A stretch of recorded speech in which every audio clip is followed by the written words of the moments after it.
सभी को नमस्ते। आप सभी का स्वागत है ज्ञानप्रस्थ यूजीसी नेट में। आज हम बात करेंगे सप्तांग सिद्धांत या सप्तांग थ्योरी की। इसको दिया था आचार्य चाणक्य या कौटिल्य ने। इन्होंने बताया था कि इन 7 अंगों से ही राज्य का निर्माण किया जा सकता है। तो ये 7 अंग हैं: राजा, अमात्य, जनपद, दुर्ग, कोश, सेना या दंड, मित्र। तो इन सभी अंगों को आज हम एक एक करके समझेंगे। ये टॉपिक काफ़ी ज़्यादा इम्पोर्टेंट है। हर बार यूजीसी नेट हिस्ट्री में इससे क्वेश्चन पूछे जाते हैं, तो आप इसको ध्यान से स्टडी करिएगा। तो स्टार्ट करते हैं। कौटिल्य ने अपनी पुस्तक अर्थशास्त्र में राज्य को 7 अंगों वाली एक संस्था माना है। उन्होंने राज्य की तुलना जो है वो मानव शरीर के अंगों से की है कि जो राज्य होता है वो मानव शरीर की तरह होता है और इसके जो अंग होते हैं उनके द्वारा ही एक शरीर को जो है वो चलाया जा सकता है। तो इसी तरह से जो राज्य होता है उसके भी 7 अंग हैं और उन 7 अंगों से ही जो है एक सशक्त और एक अच्छा राज्य बन सकता है। तो पहला है इसमें राजा यानी किंग। राजा या अधिपति, इसे राज्य का सिर कहा गया है। ये जो कंपैरिजन किया गया है ये भी काफ़ी इम्पोर्टेंट है, इससे भी क्वेश्चन पूछे जाते हैं। तो राजा को राज्य का सिर माना गया है और राजा में जो है वो बहुत से गुण होने चाहिए। तो इसमें है जैसे अभिजात प्रज्ञा, उच्च बुद्धि, उत्साह, व्यक्तिगत गुणों से भी जो है वो संपन्न होना चाहिए राजा। कौटिल्य के अनुसार एक आत्मनियंत्रित राजा ही प्रजा का कल्याण कर सकता है। तो ये सभी जो गुण हैं वो राजा में होने चाहिए। दूसरा है अमात्य, मंत्री और प्रशासनिक अधिकारी। इन्हें राज्य की आंखें कहा गया है। इसमें जो है बहुत से डिपार्टमेंट्स आ जाते हैं, जैसे कि पुरोहित, समाहर्ता जो कि टैक्स को कलेक्ट करता है, राजदूत। साथ ही ये भी बताया गया है कि मंत्रियों की संख्या 3 या 4 तक सीमित होती है, लेकिन जो अमात्य होते हैं आवश्यकता के अनुसार नियुक्त किए जा सकते हैं। तो अमात्य भी काफ़ी इम्पोर्टेंट होते हैं। तीसरा है जनपद। ये जो अंग है वो काफ़ी इम्पोर्टेंट है। वे भूमि जहाँ पर जनता निवास करती है और इसे राज्य की जगहें या पैर भी कहा गया है। अगर विशेषता की बात की जाए तो इसमें उपजाऊ भूमि, अच्छी जलवायु, पशुओं के लिए चारागाहें, परिश्रमी किसान जो है इसमें आते हैं। ये सब जो चीज़ें हैं वो जनपद को सशक्त बनाती हैं और जो जनता निवास करती है उनके सर्वाइवल के लिए ये सब जो चीज़ें हैं वो ज़रूरी है। चौथा है दुर्ग यानी किला, सुरक्षित राजधानी। किला जो होता है वो राजधानी के केंद्र में होना चाहिए, जिससे जो है वो राजधानी सुरक्षित होती है और इसे राज्य की बाहें या आर्म्स कहा गया है। जो बाहें या आर्म्स होती है वो शक्ति को रिप्रेजेंट करती हैं।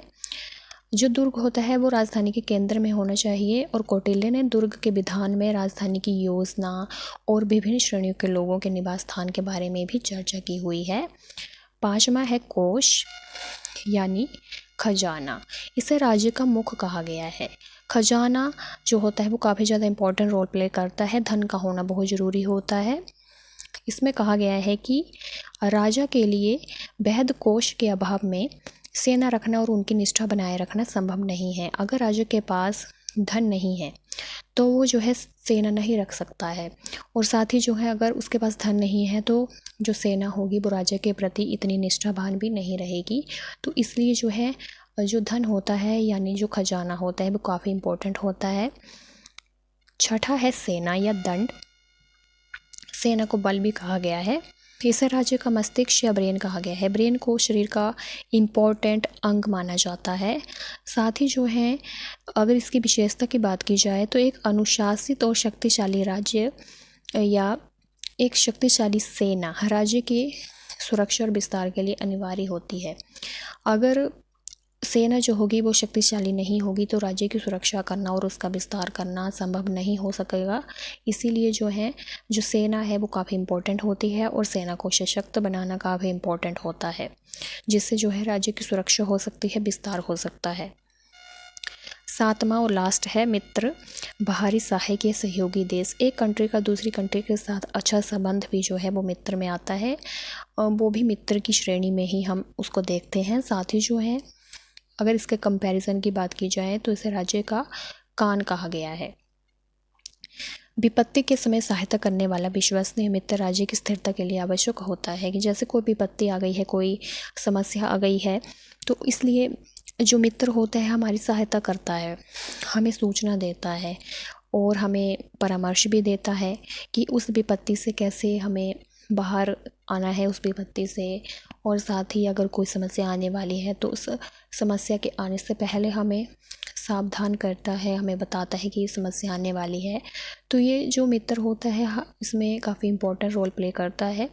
तो ये जो 7 अंग है वो राज्य के निर्माण के लिए काफ़ी इम्पोर्टेंट है। इन सभी अंगों के माध्यम से ही एक अच्छा और सशक्त राज्य जो है वो बन सकता है।